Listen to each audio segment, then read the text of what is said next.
Pemirsa, kita kembali ke Wisma Danantara terkait pertemuan Menteri Keuangan Purbaya Yudhisadewa dengan Dewan Pengawas Danantara. Selamat bertugas, Pak. Selamat bertugas. Oncuran nih. Selamat bertugas. Apain lah.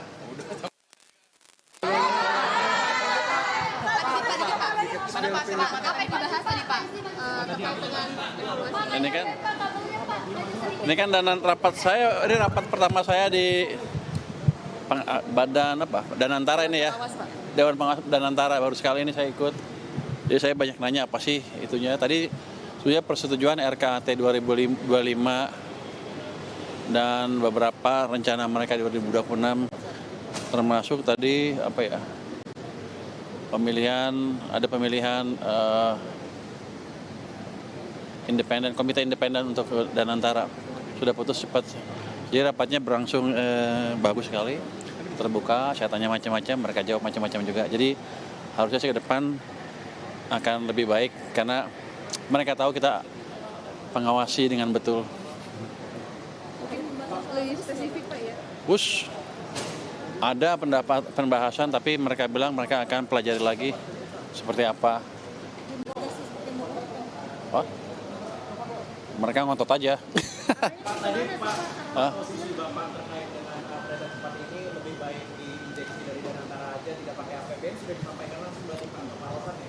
Sudah saya sampaikan, kenapa? Karena kan Danantara terima dividen dari BUMN kan, hampir 90 triliun, 80 triliun, hampir 90 triliun lah.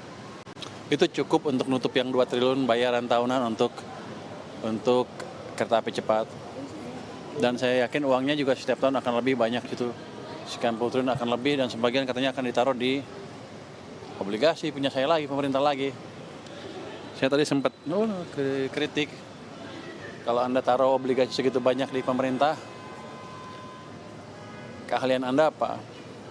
Tapi mereka bilang ini kan hanya 3 bulan terakhir ini karena nggak sempat kan untuk buat proyek.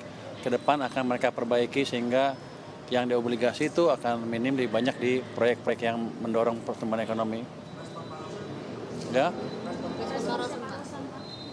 Dia setuju. Yang mana deh? Tuan Bos mereka bilang mereka akan pelajari lagi dan mereka akan propose ke kita seperti apa. Kalau saya bilang saya udah putus, bukan itu ya. Iya, kira-kira nanti kita tunggu deh seperti apa studinya. Tapi yang jelas saya tanya ke beliau tadi, apakah di klausulnya ada yang bayar harus pemerintah? Kan yang penting kalau saya tahu CDB, saya pernah diskusi nego sama CDB juga dulu.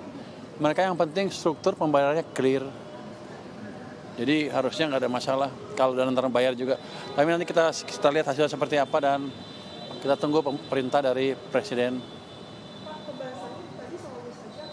Enggak, macam-macam. RKAT rencana kerja anggaran tahunan mereka 2025, ada Garuda, ada ini, ada itu semuanya. Ada Krakatau Steel dibahas gimana mereka akan merestrukturisasi itu. Kalau yang Gus cuman tadi kan ada satu menteri yang nanya, itu kan rame di berita gimana posisinya. Mereka bilang masih akan studi.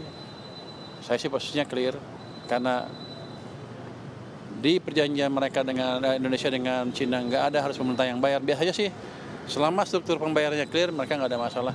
Tapi kan kita lihat hasil studinya seperti apa nanti.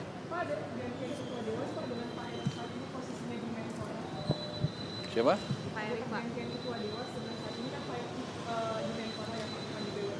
Ketua Dewas di sini. Masih Erik toh, Pak Erik. Nggak ada, belum. Apa? Belum saya belum tahu. Nanti saya cek lagi.